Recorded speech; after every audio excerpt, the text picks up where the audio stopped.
இன்றைய நாளிலும் எந்த விதமான ஒப்பந்த பிரகாரமான ட்ரக்குகளும் உள்ளே நுழையவில்லை என்கிற செய்திகள் வெளியாகி கொண்டிருக்கிறது. இயால் ஜமீர் இன்னைக்கு காட்டமாக ஒரு உரையை வெளியிட்டிருக்கிறார். இஸ்ரேலுடைய ஊடகங்கள் எல்லாம் கொஞ்சம் மவுசு கொடுத்து அதை வெளியிட்டிருக்கிறாங்க. என்னன்னா, பாலஸ்தீன விடுதலை அமைப்புக்கு எச்சரிக்கை. என்ன எச்சரிக்கை என்று கேட்டீங்கன்னு சொன்னா, இந்த ஆர்ப்பாட்டத்தில் இருந்த அத்தனை பேருமே யார் என்று சொல்லி சொன்னா, பாலஸ்தீன விடுதலை அமைப்பினுடைய இராணுவத்தை சேர்ந்தவர்கள் மஃப்டில இருந்திருக்கிறாங்க. அன்பிற்கினிய சகோதர சகோதரிகளே, நம் அனைவர் மீதும் ஏக இறைவனுடைய அமைதியும் கருணையும் உண்டாகட்டுமாக என்கிற பிரார்த்தனைகளோடு, பாலஸ்தீனம் மீதான இஸ்ரேலிய ஆக்கிரமிப்பு அரசாங்கத்தினுடைய தாக்குதல்கள், ஒரு பாரிய யுத்தம் நடத்தப்பட்டு இன்றோடு 740வது நாட்களை நாம் அடைகிற இந்த நேரத்தில் யுத்தம் தற்போது சமாதான நிலையை எட்டி 5வது நாளிலே நாம் எல்லாம் நின்று கொண்டிருக்கிறோம்.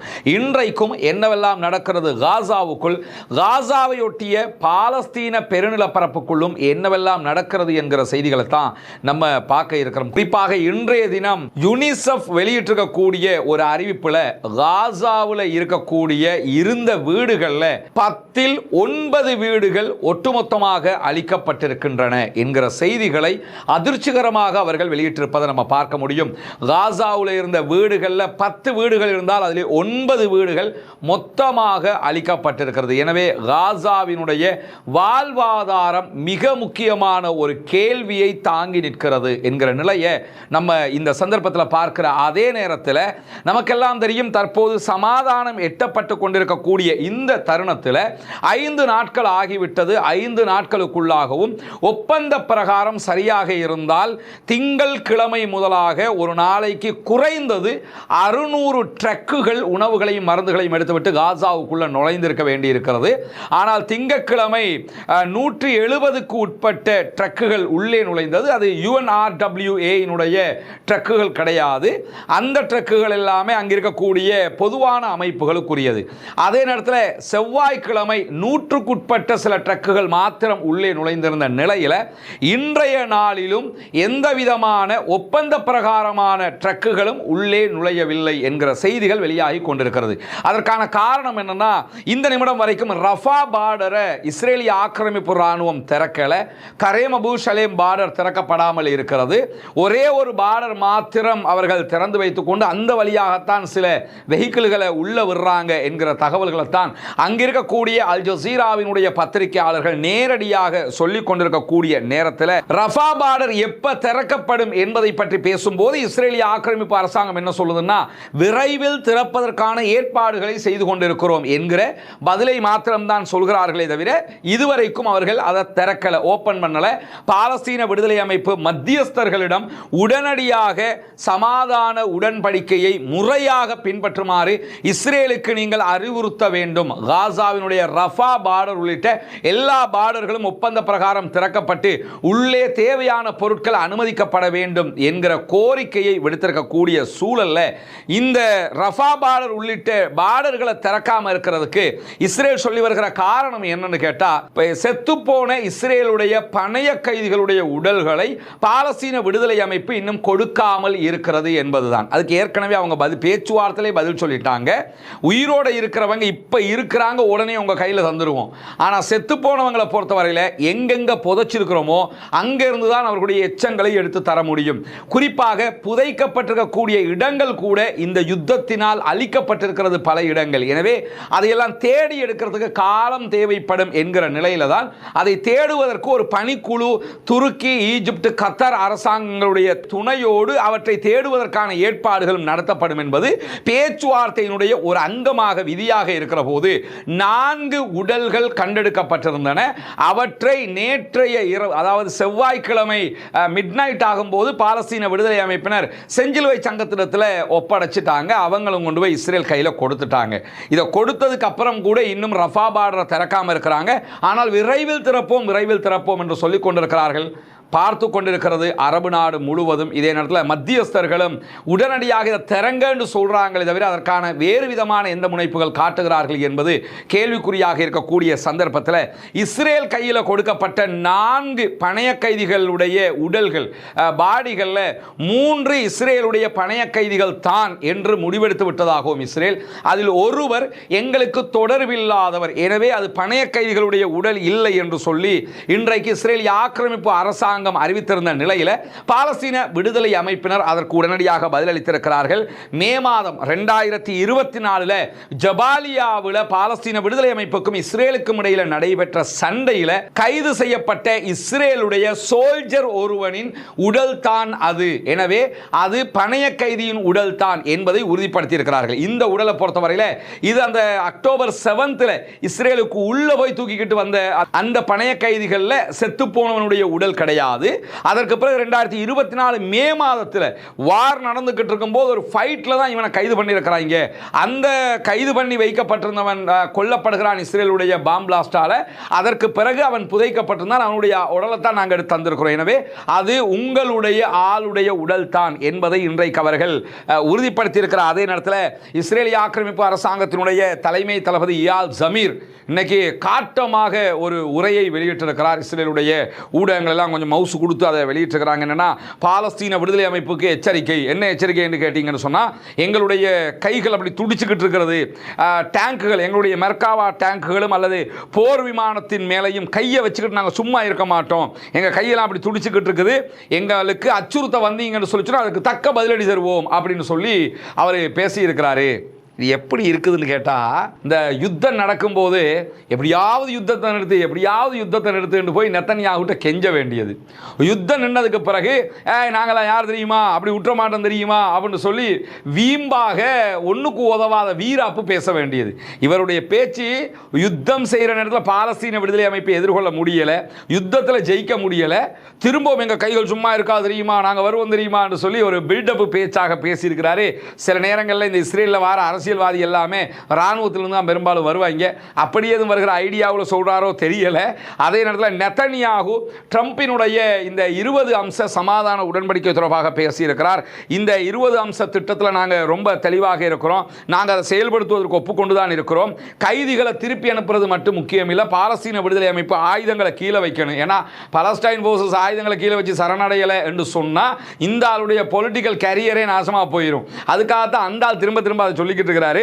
2ஆம் பகுதி அமைதியான முறையில் செயல்படுத்தப்படாவிட்டால் நரகத்தினுடைய வாயில்கள் திறக்கப்படும் என்று ட்ரம்ப் சொல்லிக்கிட்டு இருக்கிறாரு. அதை கவனத்தில் வச்சுக்கிறங்க அப்படிங்கிறாரு. நீங்க முதல் கட்டம் பணைய கைதிகளை விடுதலை பண்ணிட்டீங்க, 2ஆவதாக உடல்களை அங்க இருக்க பாடிகளை தரணும், அதோட சேர்த்து நீங்க ஆயுதங்கள் எல்லாம் கீழே போட்டணும். அப்படி போடலன்னு சொல்லி சொன்னா ட்ரம்ப் உங்களை சும்மா விட மாட்டாரு, திரும்ப அமெரிக்கா உங்களோட சண்டை போடுங்கிற விதமாக செய்திகளை அவர் சொல்லியிருக்கிறார். அதே நேரம் இன்னைக்கும் தெளிவாக என்ன சொல்றாங்கன்னு கேட்டா, பாலஸ்தீனத்தை ஆள வேண்டியது பாலஸ்தீன மக்களுடைய பொறுப்பு. பாலஸ்தீனத்தை பாலஸ்தீனர்களை ஆளுகிற ஒரு அரசாங்கம் அமைக்கப்பட்டால் அந்த அரசாங்கத்தினுடைய ராணுவ பிரிவுக்கு எங்களுடைய ஆயுதங்களை கொடுத்து விட்டு நாங்கள் ஓரமான பார்த்துக்கிட்டு இருப்போமே தவிர நாங்கள் இப்பொழுது ஆயுதங்களை கீழே வைக்கவே மாட்டோம் என்று தெளிவாக பாலஸ்தீன விடுதலை அமைப்பினர் சொல்லியிருக்கிறார். அதே நேரம் இந்த பணைய கைதிகள் விடுதலையின் போது கிட்டத்தட்ட 2000 பாலஸ்தீனர்கள் விடுவிக்கப்பட்டார்கள். மொத்தமாக இந்த 2 ஆண்டுகள் யுத்த நேரத்தில் சமாதான நடவடிக்கைகள் மூலமாக 4000 பாலஸ்தீன அப்பாவிகளை இஸ்ரேலிடம் இருந்து பாலஸ்தீன விடுதலை அமைப்பினர் விடுவித்திருக்கிறார்கள். அவர்கள் ஜெயிலில் இருந்து விடுதலை பெற்றிருக்கிறார்கள். அல்ஹம்துலில்லாஹ், அல்லாஹ்வினுடைய அருள், பாலஸ்தீன விடுதலை அமைப்பினுடைய போராட்டத்தினுடைய ஒரு வெற்றியும் கூட என்று அதை நாம் பார்க்க முடிகிற அதே நேரத்தில் கான் யூனிஸுக்கு கிழக்கு பகுதிகளில் பாலஸ்தீன அப்பாவிகள் மீது இன்றைக்கு இஸ்ரேலிய ஆக்கிரமிப்பு இராணுவத்தினுடைய டேங்குகள் துப்பாக்கிச் சூடு நடத்தி இருக்கின்றன என்கிற செய்திகள் வெளியாகி இருக்கிறது. இன்றைக்கும் அவர்கள் அப்பாவி பாலஸ்தீன மக்கள் மீது தாக்குதல்களை நடத்தி இருக்கிறார்கள். பானி சுலைஹா, அதே போன்று ஷேக் நாசர் ஆகிய நகரங்கள் மீது தான் இந்த தாக்குதல் நடத்தப்படுது. ஏன்னா கான் யூனிஸினுடைய பாதி பலஸ்டைன் ஃபோர்ஸஸ் உடைய கண்ட்ரோலில் இருக்கிறது, பாதி இஸ்ரேலிய ஃபோர்ஸஸ் உடைய கண்ட்ரோலில் இருக்க அந்த எல்லோ பார்டர் அதுக்குள்ள தான் வரும். அப்படி இருக்கிற காரணத்தினால அங்கே நின்றுக்கிட்டு என்ன பண்றாங்கன்னு கேட்டால் பாலஸ்தீன அப்பாவிகள் மேலே துப்பாக்கி சூடுகளை நடத்துகிறார்கள் என்று இன்றைக்கு அல் ஜசீராவினுடைய பத்திரிகையாளர்கள் நேரடியாகவே இதை ஒளிபரப்பு செய்திருக்கக்கூடிய காட்சிகளும் பதிவாகி இருக்கிற அதே நேரத்தில் ரஃபாவினுடைய வடகிழக்கு பகுதிகளில் 15 பாலஸ்தீன அப்பாவிகளை இஸ்ரேலிய ஆக்கிரமிப்பு இராணுவம் இன்றைக்கு புதிதாக கைது செய்திருக்கிறது என்கிற செய்திகளும் வெளியாகி இருக்கிறது. ஒருபுறம் விடுதலையை பெற்றுக்கிட்டு வர்றாங்க, மறுபுறம் ரஃபாவுக்குள்ள இன்னைக்கு அவங்களுடைய கண்ட்ரோலில் இருக்கக்கூடிய பகுதிகளில் 15 அப்பாவிகளை கைது செய்திருக்கிறது இஸ்ரேலிய ஆக்கிரமிப்பு அரசாங்கம். அது மட்டுமல்லாமல் வெஸ்ட் பேங்க் பகுதிகளிலையும் 13 அப்பாவிகள் இன்றைக்கு கைது செய்யப்பட்டிருக்கிறார்கள் என்கிற செய்திகள் வெளியாகி இருக்கக்கூடிய சூழல்ல இன்றைக்கு ஒரு முக்கியமான சம்பவம் பற்றிய தெளிவுகளும் கிடைத்திருக்கிறது. ஏற்கனவே நேற்றைய வீடியோவில் நம்ம ஒரு துணுக்கு செய்தியாக சொல்லிக்கிட்டு போன செய்தி என்னன்னா, பாலஸ்தீன விடுதலை அமைப்பினர் இந்த பணைய கைதிகளை எப்படி பாதுகாத்தாங்கன்னு போது, பணைய கைதிகளை பாதுகாப்பதற்கான ஒரு ஸ்பெஷல் டாஸ்க் போர்ஸ் 2000ஆம் ஆண்டே பாலஸ்தீன விடுதலை இராணுவத்தில் உருவாக்கப்பட்டிருக்கிறது.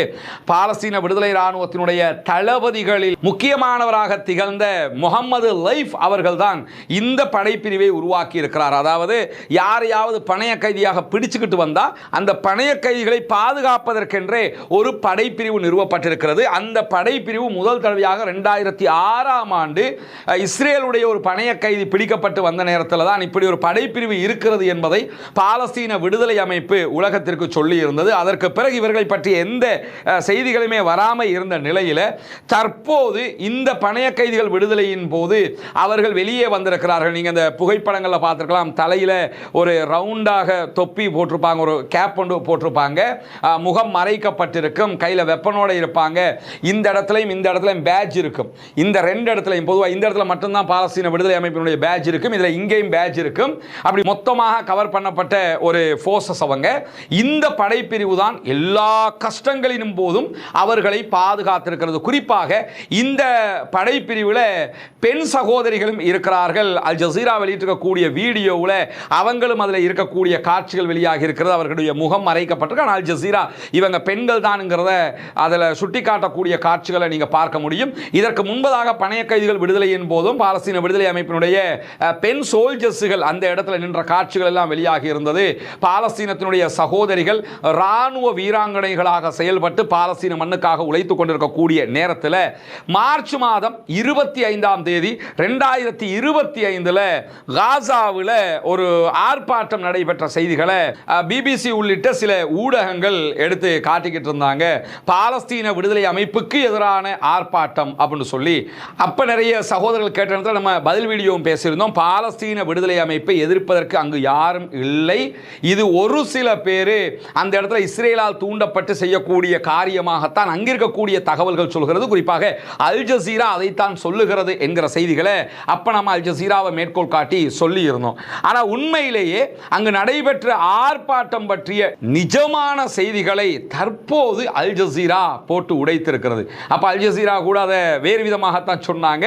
இப்பதான் நிஜமான யுத்தம் நடந்துகிட்டு இருக்குது, பாலஸ்தீன மக்களுக்கான வெற்றியை நோக்கிய பயணத்தில் தடைக்கல்லாக அமைந்துவிடக் கூடாது என்பதற்காக அதை கூட அவர்கள் சொல்லாமல் விட்டிருக்கலாம். இப்ப அவங்க சொல்லக்கூடிய தகவல் என்னன்னு கேட்டா, அழகான ஒரு வீடியோ பதிவாகவே அதை வெளியிட்டிருக்கிறாங்க. பாலஸ்தீன விடுதலை அமைப்பில் பணைய கைதிகளை பாதுகாப்பதற்கென்று ஒரு படைப்பிரிவு இருக்கிறது.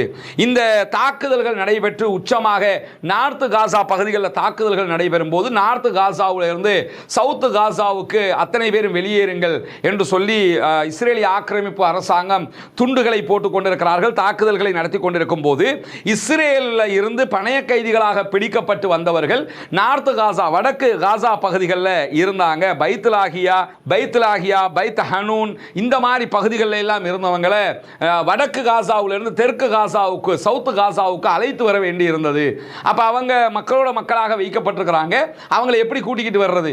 அங்கிருந்து பங்கர் வழியாக மொத்தமாக கொண்டு வராம மக்களோட மக்களாக கொண்டு வரணுங்கிறதுக்காக பாலஸ்தீன விடுதலை அமைப்பினர் ஒரு திட்டம் தீட்டுகிறார்கள். அதாவது யுத்த தந்திரமாக இஸ்ரேலை ஏமாற்றுகிற ஒரு வேலையை செய்கிறார்கள். என்னன்னா, பாலஸ்டைன் போர்சஸுக்கு எதிராகவே பாலஸ்தீன விடுதலை அமைப்புக்கு எதிராகவே காசாவில் ஒரு சில பேர் ஆர்ப்பாட்டம் நடத்துறாங்க, இந்த மாதிரி கிரியேட் பண்ணி விடுங்க. இந்த ஆர்ப்பாட்டத்தில் இருந்த அத்தனை பேருமே யார் என்று சொல்லி சொன்னா பாலஸ்தீன விடுதலை அமைப்பினுடைய இராணுவத்தை சேர்ந்தவர்கள் மஃப்டியில் இருந்திருக்கிறாங்க. அவங்க சாதாரணமான சிவில் ட்ரெஸ்ஸில் இருந்திருக்கிறாங்க.